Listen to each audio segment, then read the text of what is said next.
As a forensic doctor, I have witnessed countless deaths, but there is one case that continues to haunt me.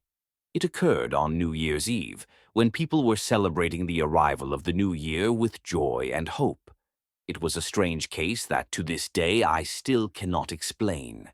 I received an urgent call from the police department at midnight as the sound of fireworks filled the air. A body had been found in an abandoned apartment in the heart of the city.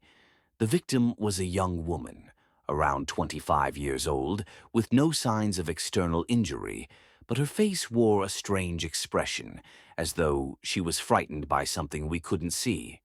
When I performed the autopsy, there were no external wounds, no signs of poisoning, or any trace indicating that the cause of death was from physical trauma. However, upon closer inspection, I discovered something unusual. The palms of her hands had red marks, resembling the traces of a charm or the sign of a ritual. What was even stranger was that I found a small piece of paper in her pocket with handwritten words that were difficult to read, but I recognized it as an ancient curse. A phrase, "As the new year comes, life will depart." I spent weeks analyzing the piece of paper and the traces on the body, but every time I thought I had found the answer, a new detail would emerge, pulling me deeper into a spiral with no way out. The feeling of fear and tension grew as I began noticing strange phenomena around me. The lights in my office would flicker out, strange sounds echoed from within the walls, and shadowy figures appeared in the corners of the room. Could her death be connected to an ancient ritual, or was something darker lurking, waiting to pounce? The answer seemed to be right before my eyes, but I couldn't see it, until I received a call on the very next New Year's Eve from an unknown number. All I could hear was heavy breathing and a whisper, "We are still here."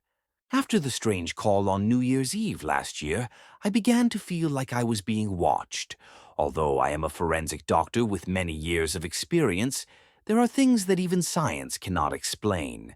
Since then, I have not only been examining corpses, but also facing inexplicable phenomena. I even started finding faint marks, similar to the ones I discovered on the girl's body last year. But this time, the red marks were not on the palms of my hands. They appeared on every file I touched. It felt like a warning, a sign that I couldn't ignore. This New Year's Eve, I couldn't believe that all of this was happening again. By now, I had begun to suspect that the case of the girl last year was not a simple suicide or murder. Could it be that this case had a deeper connection, something related to time and space that no one could comprehend? A week before New Year's Eve, I was invited to a meeting with a group of investigators and other forensic experts to discuss the old case. Everyone said it was just a tragic accident, but I couldn't accept that. As I looked at the autopsy photos, something inside me began to recall a detail. The piece of paper with the curse that I had found in the girl's pocket had a strange character on it, one I had never seen before.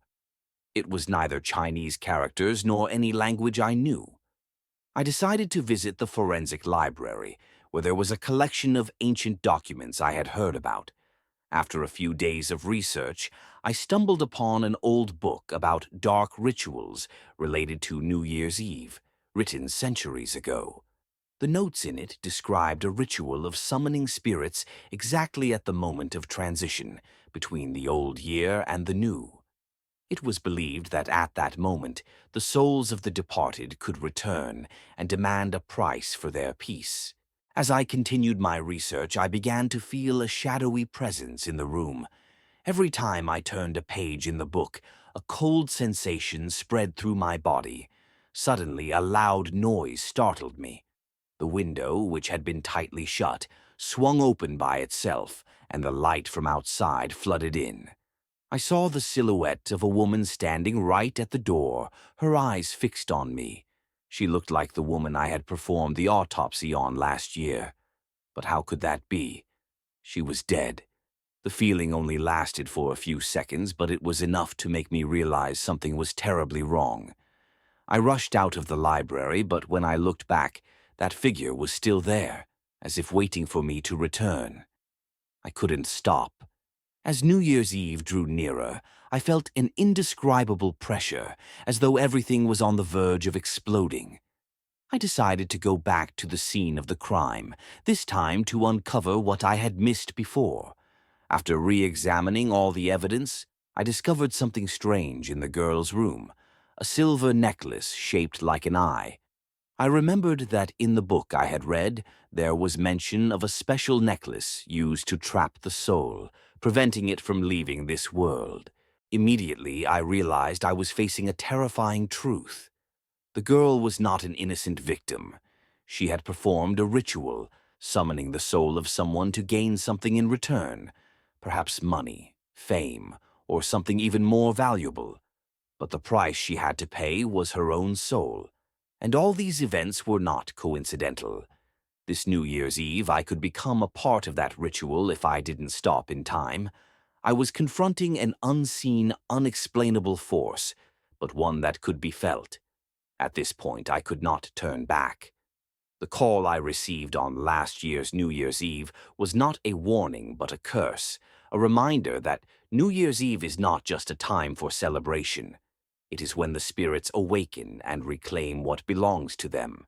This New Year's Eve, I will not just be performing an autopsy, I will be the only one standing at the fragile boundary between the world of the living and the dead, where mysteries and hauntings never cease. Since I discovered the silver necklace in the girl's room, strange events have been unfolding one after another, and I can no longer ignore them. A heavy atmosphere has settled over the city, as if a curse is hanging over all of us. This New Year's Eve, I decided to take a risky step. I cannot let things continue in this direction without doing anything. The traces of the case are still there, and I feel myself gradually falling deeper into a trap from which I may never escape. I returned to the abandoned apartment where the incident occurred last year. Stepping into the room, I immediately sensed something was very strange. Everything seemed the same, but the air had grown thick and shadows began to move within my line of sight. It felt as if an invisible presence was watching me from some hidden corner. As I approached the table, something froze me in place. A notebook. This was a notebook I had never seen before, even though I had thoroughly examined the room last year. Inside were bizarre notes about ancient rituals and curses that bound the soul. Suddenly, I heard a small sound behind me, and when I turned, I couldn't believe my eyes. A woman in white stood right there, her gaze cold and hollow. "You can't escape," she said, her voice sounding like a cold wind. "Who are you?" I asked, my voice trembling as I tried to remain calm. But the woman didn't respond. She just stood there, staring at me as if waiting for something. My steps felt like they couldn't move, as if I were hypnotized by her deep, empty stare. With every last ounce of strength, I stepped back and opened the notebook. The notes inside clearly explained what I was facing. This girl was the one who had performed the ritual on New Year's Eve last year, but she had been possessed by a malevolent spirit. Yes, that was the spirit she had summoned during the ritual. But this spirit didn't just demand a price. It wanted something much greater, a door to open, allowing it to enter the world of the living and take possession of a body. "You can't save yourself," I whispered. "You've already opened that door."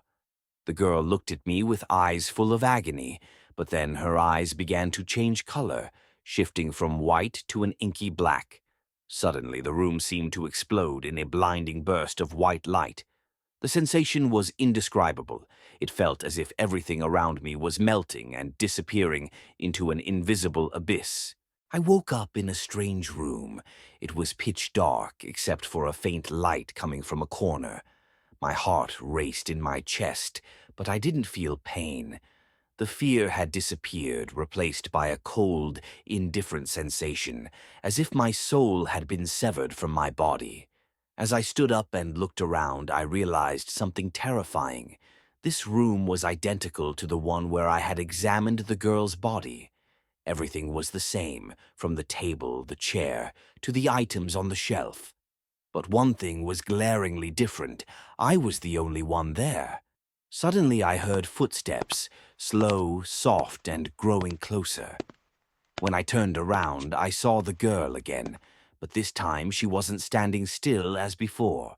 She was walking toward me, her gaze colder than ever. "You've done it, haven't you?" she asked, her voice echoing as if from a great distance. "You've opened that door." I didn't have much time left. This spirit was growing stronger. I began to realize that it wasn't just this girl who had been possessed. That malevolent spirit had come for me, and now I was its next target. What should I do? I remembered the notebook, and inside it was the only way to close the door. But it required a great sacrifice. My very soul. Would I have the courage to do it? The girl's spirit moved closer, and I knew I had few choices left. On the final New Year's Eve of my life, as the fireworks exploded and the cheers and claps echoed outside, I stood between a difficult decision. To close the door that the girl had opened, I had to sacrifice my soul. Everything could return to normal, but the cost would be immense. I lifted my head and looked straight into the eyes of the girl's spirit. "I won't leave you alone. Together, we will end this." With an irreversible decision, I began the ritual described in the notebook. And at the exact moment of midnight, when time seemed to stand still, I felt a wave of coldness enveloping my body. But then there was absolute silence. The girl's spirit vanished and everything returned to normal. I felt like I was back in the real world, but something within me had changed forever. Since that night, I was no longer the forensic doctor I once was. My soul no longer belonged to me. It had been traded away. Everything around me still went on as usual, but I knew that the mysterious events would never truly end. And every New Year's Eve, I always feel a strange sensation, as if I've opened a door that can never be closed.